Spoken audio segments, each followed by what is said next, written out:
옆에 분과 인사 나누시겠습니다. 당신은 정말 신묘막측하게 지어졌습니다.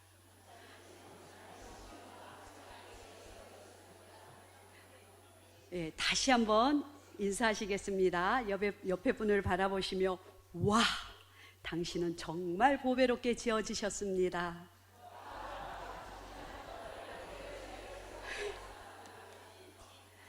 지금 성경에서는 신묘막측이라는 단어를 쓰지 않고 심히 기묘하심으로 라는 표현으로 쓰고 있습니다. 신묘막측이라는 단어의 뜻은 뭐냐면 초월하고 신비로운 솜씨를 강조하는 표현입니다.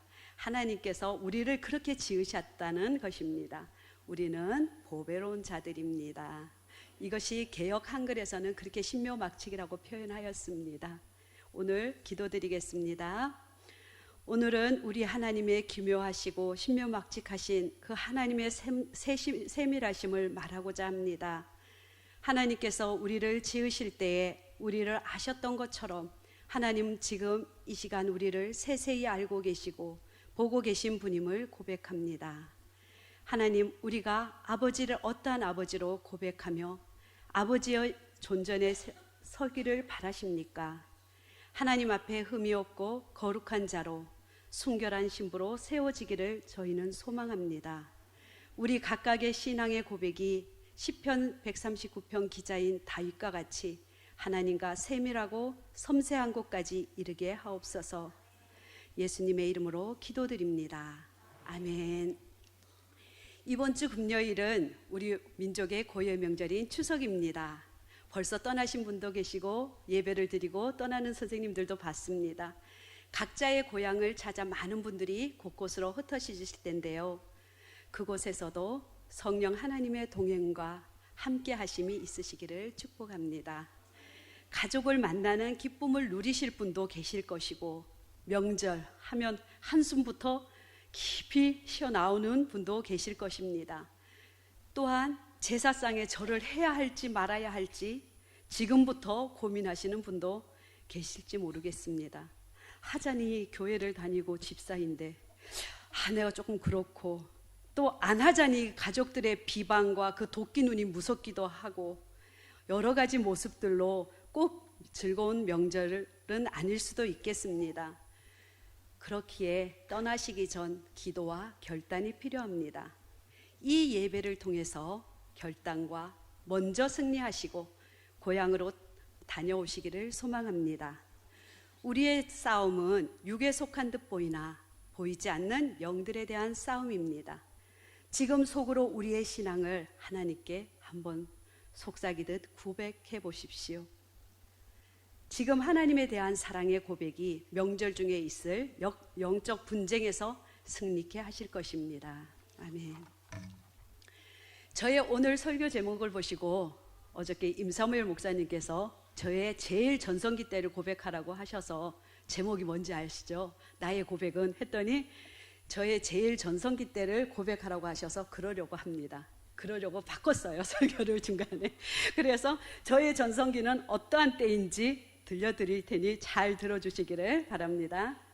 오늘 본문 말씀은 시편입니다. 시편은 총 5권으로 150편입니다. 오늘 본문은 139편으로 제5권에 속합니다. 시편은 101편부터 시작해서 주로 150편까지는 찬양시로 이루어져 있습니다. 101편부터 105편까지 50편 중에 찬양시가 무려 29편, 그 중에 슬픈 애가가 13편 수록되어 있습니다. 참고로 제5권은 그렇다고 101편부터가 아니라 107편부터가 5권에는 속합니다. 시편은 이렇게 큰 틀로 볼 때는 또 위에서부터 아래로, 아래에서부터 위로 올라가는 그런 형식을 갖고 있어요. 그래서 위에서부터 찬양으로부터 내려와서 탄원, 우리의 한탄, 우리의 눈물, 그것을 얘기하고 다시 하나님을 찬양하는 그러한 방향으로 올라가는 형태를 지니고 있습니다. 이 139편은 5편의 끝부분으로 위로 올라가는 하나님을 찬양하는 부분의 시로, 이거는 139편은 찬양시에 속합니다. 그 후로 나오는 이제 145편부터 150편은 우리가 다 알듯이 할렐루야 시로 하나님을 완전히 높이고 찬양하는 그렇게 시편이 마무리가 되고 이루어집니다. 우리가 보통은 이제 저도 이렇게 많은 분들을 만나다 보니까 예수를 믿기 시작하고 이제 직분을 받게 되면 대표 기도를 맡게 되고 많은 곳에서 기도를 하게 되지 않습니까? 그럴 때 나는 기도를 잘 못하겠다라고 하시는 분들을 종종 만나게 되는데요. 그런 분들께 저는 시편을 많이 외우고 시편을 많이 읽으라고 권합니다. 시편을 많이 읽게 되면 기도가 풍성해지고 우리가 어떻게 기도해야 되는지를 알게 됩니다. 물론 공예배, 큰 예배의 기도의 틀은 주기도문을 틀로 해서 짜서 그 틀 안에서 풍성하게 기도를 해 나갈 수 있지만 우리가 일상 속에서의 기도를 어떻게 하면 가장 풍성하게 하나님 앞에 우리의 마음을 잘 토로할 수 있을까라고 할 때는 시편을 보시면 거의 무리가 없을 만큼 우리의 모든 심정과 그 눈물과 한탄과 그 안타까움과 그런 고통과 괴로움이 다 시편 속에 있습니다. 이미 믿음의 선진들이 그렇게 기도했고 그것을 하나님께서 그런 그들을 만져서 결국은 하나님을 찬양하는 자리에 이르기까지 이끌어 가신 것을 시편을 통해서 보면 알 수 있습니다. 그런 하나님을 기도를 앞으로 나아갈 때 가장 유익한 책은 아마 시편 찬양일 것입니다. 시편 시일 것입니다. 때로는 하나님 앞에 이해되지 않는 그런 많은 부분들을 우리는 만나게 되는데 그럴 때 이 탄원하게 되고 하나님 앞에 눈물로 나아가게 됩니다.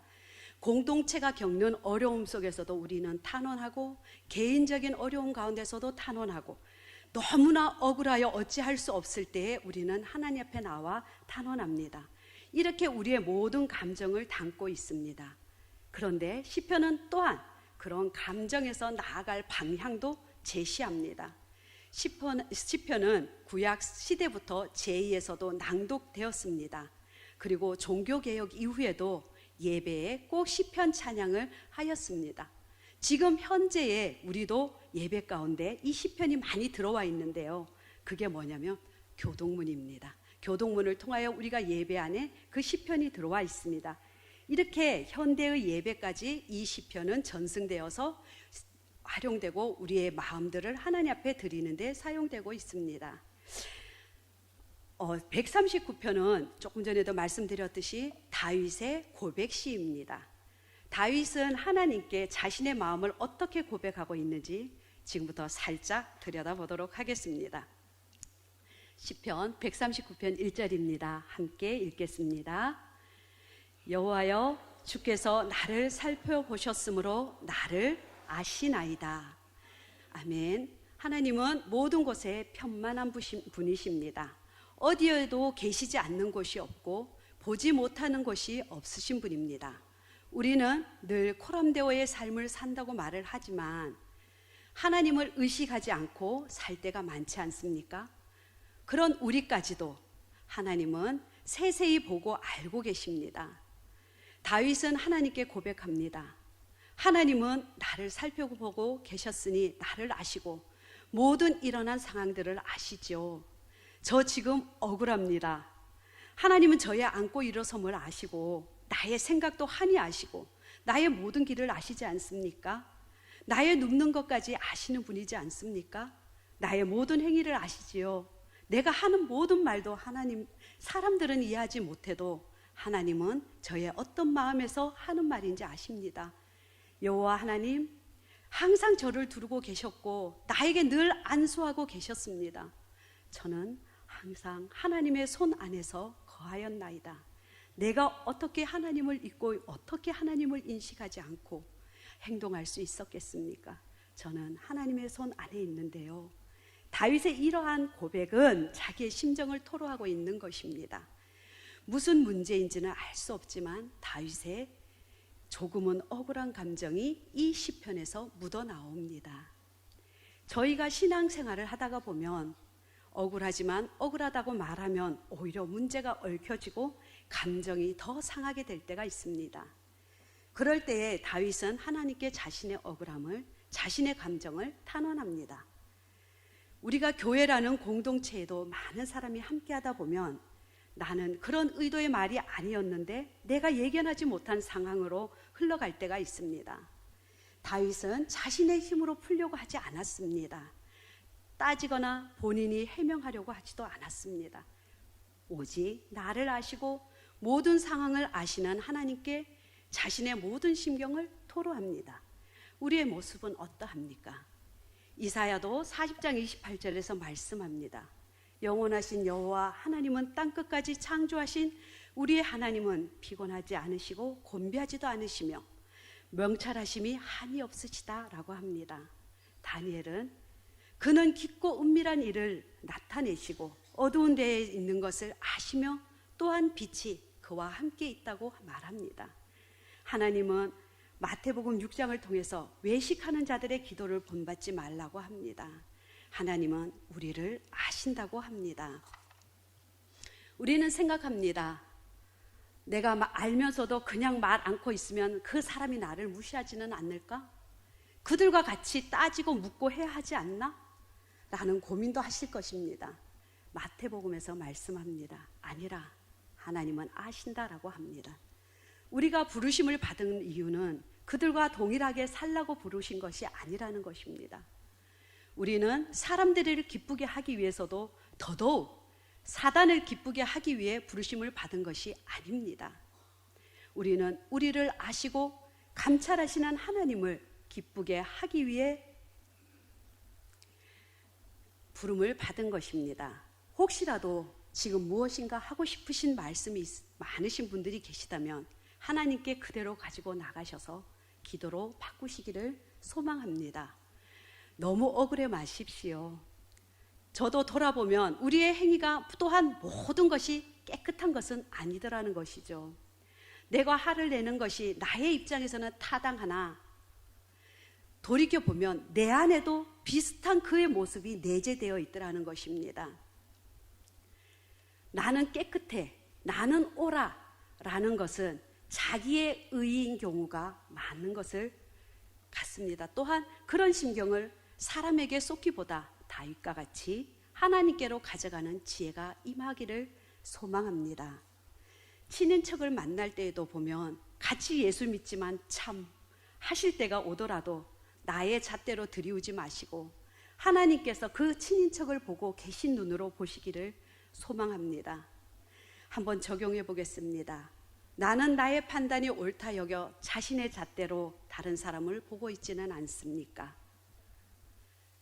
제가 가장 많이 넘어지는 문제입니다. 그래서 저도 깊이 적용하며 또한 저의 자신을 살피고자 합니다. 제게서 나의 의가 아닌 하나님의 의가 배어나오기를 또한 저는 소망합니다. 이 시대는 나를 합리화하기를 가르치고 적당한 타협을 하며 살기를 권하는 시대입니다. 이런 시대를 사는 우리는 하나님의 지혜를 구해야 하고 결단을 해야 합니다. 세상과 적당한 타협이나 물들어 가는 것이 아니라 성령으로 충만하여 시와 찬송과 신령한 노래를 불러 하나님께 영광을 돌리라는 결단이 우리에게 요구됩니다. 다윗은 그러하였습니다. 다윗은 하나님께서 온 천지에 편지하여 계심을 고백합니다. 우리가 7절 함께 읽어보겠습니다. 내가 주의 영을 떠나 어디로 가며 주의 앞에서 어디로 피하리이까? 아멘. 하나님의 영이 계시지 않는 곳이 없기 때문에 하나님을 피해서 어디로도 어떤 곳으로도 숨을 수 없다고 고백합니다. 다윗이 고백한 하나님은 우리의 동일하신 하나님이실 터인데 우리는 때때로 하나님이 계시지 않는 곳에 있는 것처럼 행하지 않습니까? 그러나 다윗은 어디서도 하나님이 계시지 않고 숨을 수 없음을 고백합니다. 다윗이 이러한 신앙을 가질 수 있었던 것은 아마도 우리아의 아내 밧세바를 범하고 우리아를 죽음의 자리에 보내 결국 우리아를 죽인 사건을 통해 그는 뼛속 깊이에 이 신앙을 갖게 되지 않았을까 생각합니다. 저의 전성기를 고백하겠습니다.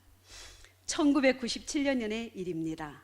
1997년에 어떤 일이 있었는지 아시죠? 전국적으로 서민들이 어려움을 겪고 살 때입니다. 우리 가정도 피해가지 못하고 상당한 어려움을 겪고 있었습니다. 그때 저의 나이, 꽃다운 나이 29살이었습니다. 그런데 저는 새 아이의 또한 엄마였습니다. 우리 아이들은 1살, 3살, 4살 힘들었겠죠. 엄마들은 아셔요. 그죠? 그렇게 새 키우기가 정말 상상 초월 많이 힘들었습니다. 그런 중에 IMF가 닥쳤습니다. 우리 막내 아들은 9월 21일생입니다. IMF는 11월에 왔습니다. 빚도 많고 경제활동은 할 수 없고 아이는 셋에 금방 분만했고 보일러 기름값이 그때 당시엔 보일러가 지금 도시가스가 아니라 기름 보일러였는데 이게 보통 반드럼으로 돌아가는 것이었는데 그게 8만 원. 저의 한 달 수입이 8만 원. 와, 겨울.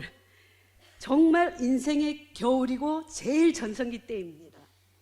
물론 경제적으로는 정말 바다 그 삶을 살았습니다. 너무 힘들어 오직 하늘만 바라보고 살 때입니다. 전 제가 인생에 그렇게 어렵게 살게 될지 상상도 하지 못했습니다.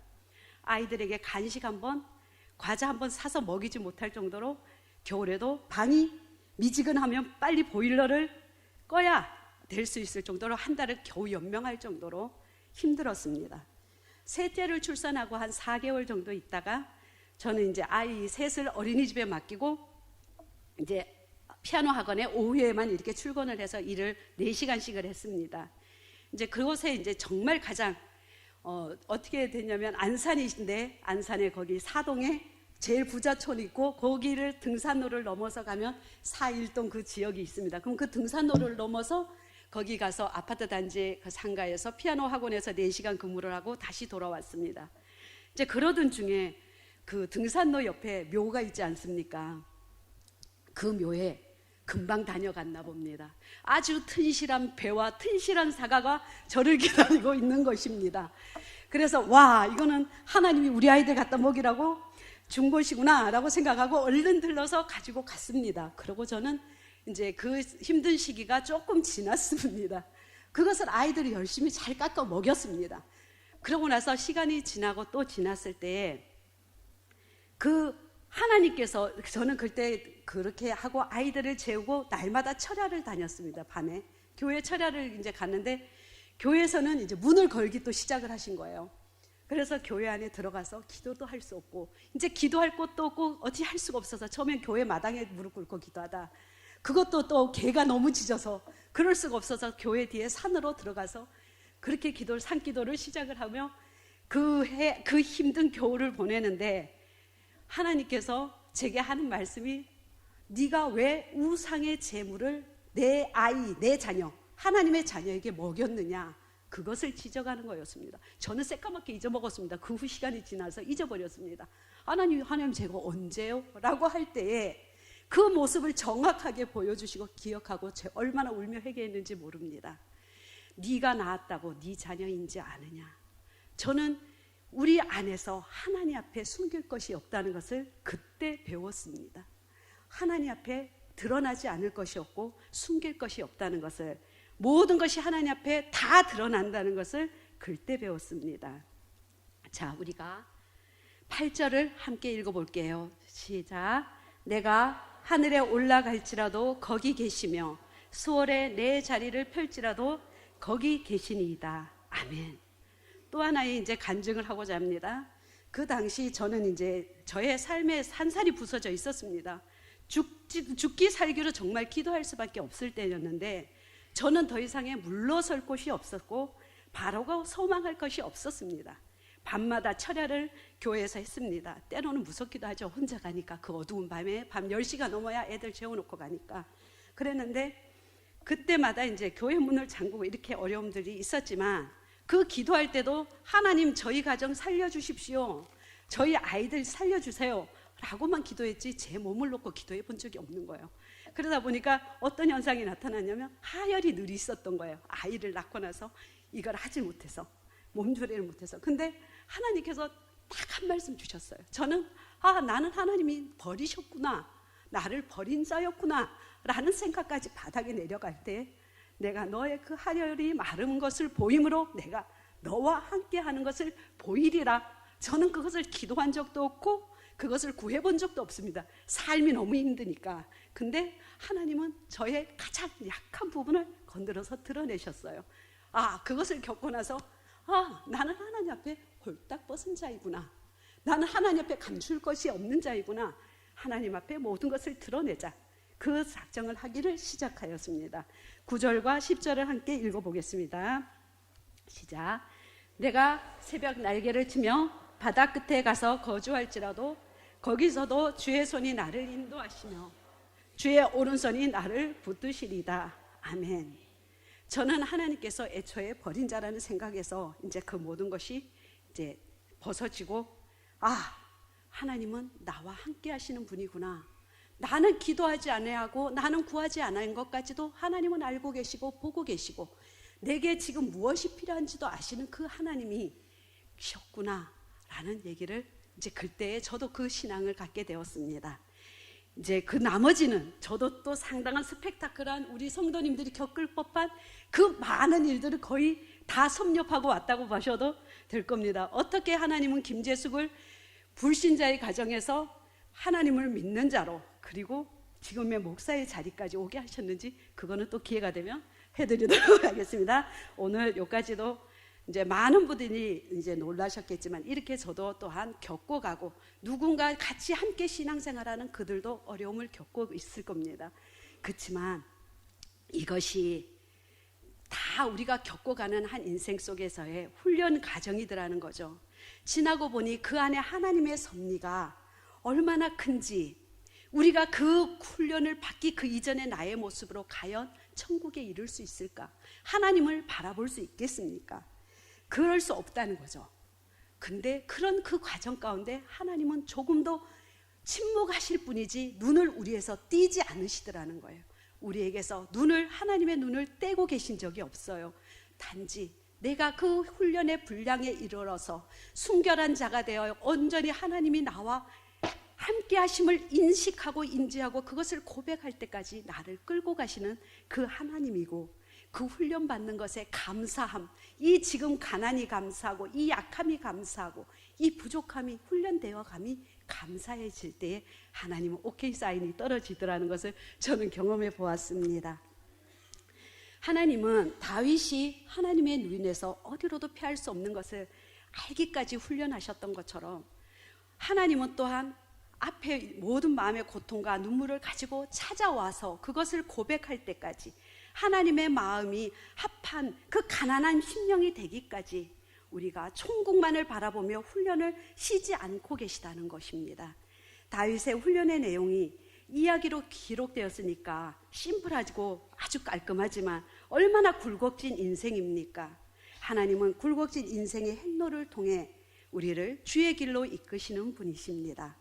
하나님은 우리가 모든 곳에서 어디서나 하나님이 보고 계심을 잊지 않을 때까지 하나님은 우리를 포기하지 않으시고 계속해서 그 굴곡된 삶 가운데 감사가 터져 나올 때까지 우리를 포기하지 않으시고 바라보고 계시고 기다리고 계신 분입니다. 우리가 욥의 결말을 보아서도 알고 다윗의 결말도 또한 그러합니다. 예수님의 결말은 안 그렇습니까? 예수님도 십자가에 죽음까지도 감사함으로 받았었기에 또한 부활이 있었던 것 아닙니까? 그 부활은 온 인류를 살리고도 남는 생명입니다. 그 생명이 믿는 우리의 생명이 되고 능력입니다. 예수님께서 죽으심의 그 순간까지도 하나님은 그에게서 눈을 떼셨습니까? 죽어야 영원히 사는 것을 하나님은 아셨기에 그 시간에 침묵하신 것이지 보지 않으신 것은 아닙니다. 하나님은 우리에게도 동일하십니다. 그 예수님을 믿으면 영생이 주어지지만 하나님은 우리를 조금씩 훈련시키셔서 그 영원한 생명으로 이끄시기 위해 우리의 고통에 침묵하고 계신 듯 하나 눈은 전혀 떼구지 않고 우리를 보고 계십니다. 우리를 순결한 신부로 만들고 계신 중입니다. 순종을 가르치는 중입니다. 제게 가장 큰 위로가 됐던 말씀이 있습니다. 도저히 저는 왜 이런 고난을 당해야 되는지 이해가 되지 않았습니다. 그때의 성경 말씀 속에서 있었습니다. 예수님도 하물며 고난을 통해 순종을 배웠나니 우리의 고난은 당연한 것 아닙니까? 예수님도 그 고난을 통하여 순종을 배웠다면 우리도 순종하는 자가 되기 위하여 고난이 당연했던 겁니다. 저는 순종 잘하는 줄 알았습니다. 근데 저 안에는 순종의 인자가 조금도 없었습니다. 우리는 애시당초 자식이었기 때문입니다. 그 순종의 열매가 우리 안에서 맺어지기 위해까지는 그 훈련이 필요했고 그 고난이 필요했더라는 것입니다. 어느 학교 반에 가면 엄마가 보고 있다라는 그 분이 있다고 합니다. 하나님이 보고 계십니다. 이 말씀이 때로는 상당한 위로이지만 때로는 상당히 두려운 말입니다. 그러나 하나님은 이곳에 계십니다. 하나님이 모든 곳에 계시다는 말씀은 하나님의 눈을 피할 수 없다는 것입니다. 피할 수 없다면 차라리 동행하는 삶을 사는 것입니다. 그것이 복된 삶입니다. 또한 주의 뜻을 쫓는 삶입니다. 질문 하나 드려도 될까요? 하나님께서 나의 일거수일투족을 아시고 속속들이 나의 속을 다 아시면 좋으시겠습니까? 싫으시겠습니까? 아니면 조금 불편하세요? 어떠세요? 11절과 12절을 읽어보겠습니다. 시작. 내가 혹시 말하기를 흑암이 반드시 나를 덮고 나를 두른 빛은 밤이 되리라 할지라도 주에게서는 흑암이 숨기지 못하며 밤이 낮과 같이 비추이나니 주에게는 흑암과 빛이 같음이니이다. 아멘. 하나님께는 빛, 어둠의 구분이 없으시다고 말씀합니다. 우리가 흑암에 가려 고통할 때도 인생의 밤을 살고 있다 해도 그 흑암도 밤도 하나님 보시는 시선을 가리지는 못하신답니다. 얼마나 위로가 됩니까? 우리는 하나님의 그 정도의 섬세한 살핌 속에 거하는 자들입니다. 하나님의 살핌 속에 사는 삶이 가장 복된 삶이 아닙니까? 그것뿐입니까? 우리 13절 읽어보겠습니다. 주께서 내 내장을 지으시며 나의 모태에서 나를 만드셨나이다. 아멘. 여인의 태에 아무것도 없을 때에 하나님께서 우리를 만드시고 내장까지 지으셨다고 고백합니다. 한마디로 하나님은 나를 속속들이 너무 잘 아신다는 것입니다. 나는 나를 스스로 속일 수 있을지라도 하나님 앞에 속일 수는 없는 것이고 하나님 앞에 거짓된 것, 숨길 것이 없다는 것을 얘기하고 있습니다. 너무나 나보다 더 잘 아신다는 겁니다. 이 말씀이 큰 힘이 되시고 위로가 되시기를 기원합니다. 15절입니다. 같이 한번 읽어보겠습니다. 시작. 내가 은밀한 데서 지음을 받고 땅의 깊은 곳에서 기이하게 지음을 받은 때에 나의 형체가 주의 앞에 숨겨지지 못하였나이다. 16절입니다. 계속 읽겠습니다. 내 형질이로 주의 눈이 보셨으며 나를 위하여 정한 날이 하루도 되기 전에 주의 책에 다 기록되었나이다. 아멘. 하나님이 이렇게 우리를 하나하나 지으셨대요. 여기 더 어떤 말이 필요할까요? 느헤미야는 살찐 것을 먹고 단 것을 마시며 나누어 먹고 마시라고 합니다. 오늘은 주의 성일이니 근심하지도 말고 슬퍼하지도 말고 여호와로 인하여 기뻐하라고 합니다. 그날이 오늘입니다. 오늘 무거운 마음들 터실 수 있으시기를 바랍니다. 하나님이 우리의 힘이시래요. 여호와 하나님이요. 우리를 너무 속속들이 다 아신다는 것이 불편함이 아니라 오히려 우리로 누릴 수 있게 하는 복이 되기를 소망합니다. 어린애들이 엄마 앞에서 모든 것을 드러내도 부끄러움 없이 해맑게 웃을 수 있는 것처럼 하나님 앞에 우리의 모든 부족한 치부를 다 드러낸다 하여도 그것이 오히려 자유로우실 수 있기를 기원합니다. 어린애기처럼 하나님 앞에는 모든 것을 다 드러낼 수 있지 않습니까?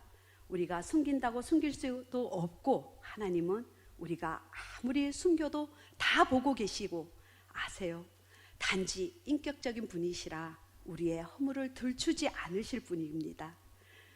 우리 스스로가 그 모든 허물을 하나님께 가지고 와서 꺼내어 내어 드리고 대화하고 그것을 해결해 나가기를 하나님은 원하십니다. 그런 삶이 가장 복된 삶입니다. 하나님이 우리를 세밀하게 또 세밀하게 만져주시는 그러한 삶입니다. 다윗은 그것을 알았습니다. 또한 우리도 이제는 압니다. 적용해 보겠습니다. 우리의 치부를 하나님께 내놓지 못한 것이 있습니까? 그것을 하나님 앞에 다 내려놓으셔서 하나님의 만지심을 경험하시기를 소망합니다. 숨겨도 숨겨질 수가 없다면 차라리 그 비밀을 확 다 하나님 앞에 드러낼 때에 오히려 참 자유해집니다. 수가성 여인에게 예수님이 다가왔습니다. 그 예수님이 수가성의 여인의 그 치부를 왜 드러냈다고 생각하십니까?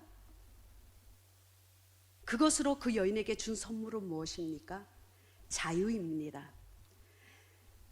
하나님이 우리에게 주신 것은 자유입니다. 매인 것에서부터 풀어지는 겁니다.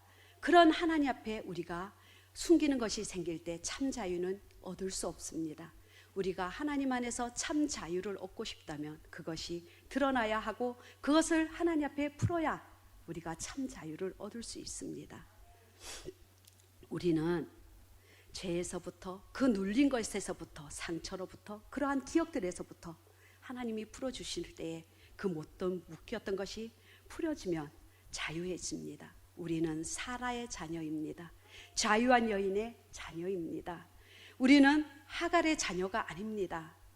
우리에게 주어진 것은 자유입니다. 함부로 막 하라는 자유가 아닙니다. 하나님과 너무나 밀착되고 가깝기 때문에 죄와 그래서 죄에서부터의 자유입니다. 그것이 자유자인 우리, 자유자의 자녀인 사라의 자녀인 우리에게 주어진 가장 큰 복입니다. 하나님은 신묘막측하신 하나님 안에서 새롭게 지어진 우리는 하나님의 자녀인 것입니다. 우리가 육으로는 그 육의 태에서부터 그렇게 만들었듯이 지금의 하나님은 또 새롭게 하나님의 자녀로 빚어가고 계십니다. 그것이 얼마나 신묘막측합니까? 17절과 18절을 함께 읽어보도록 하겠습니다. 하나님이여 주의 생각이 내게 어찌 그리 보배로우신지요 그 수가 어찌 그리 많은지요 내가 세려고 할지라도 그 수가 모래보다 많도소이다. 내가 깰 때에도 여전히 주와 함께 있나이다. 아멘. 기도드리겠습니다. 여호와의 말씀이니라. 사람이 내게 보이지 아니하려고 누가 자신을 은밀한 곳에 숨길 수 있겠느냐. 여호와가 말하노라. 나는 천지에 충만하지 아니하냐. 여호와께서는 그의 성전에 계시고 여호와의 보좌는 하늘에 있으며 그의 눈이 인생을 통촉하시고 그의 안목이 그들을 감찰하시도다. 여호와는 의인을 감찰하시고 악인과 폭력을 좋아하는 자를 마음에 미워하시는도다. 하나님 욥의 고백과 같이 무지한 말로 이치를 가리는 자가 되지는 않았는지 두렵습니다. 깨닫지도 못한 일을 말하였고 스스로 알 수도 없고 헤아리기도 어려운 일을 말하였다면 용서하여 주옵소서. 살아있고 자회날성은 어떤 것보다 예리한 하나님의 말씀으로 우리가 알지도 못하고 숨기고 있는 하나님과 관계가 먼 것들을 드러내시고 잘라주셔서 우리의 마음과 뜻과 생각까지 모두 새롭게 지어 주시옵소서. 우리로 자유케 하여 주옵소서. 우리 수인중앙교회를 지키시고 보호하여 주시고 모든 성도 주님 안에 참 평강과 자유를 주옵소서. 다윗과 같은 고백으로 넘쳐나는 교회 되게 하여 주옵소서. 예수님의 이름으로 기도드립니다. 아멘.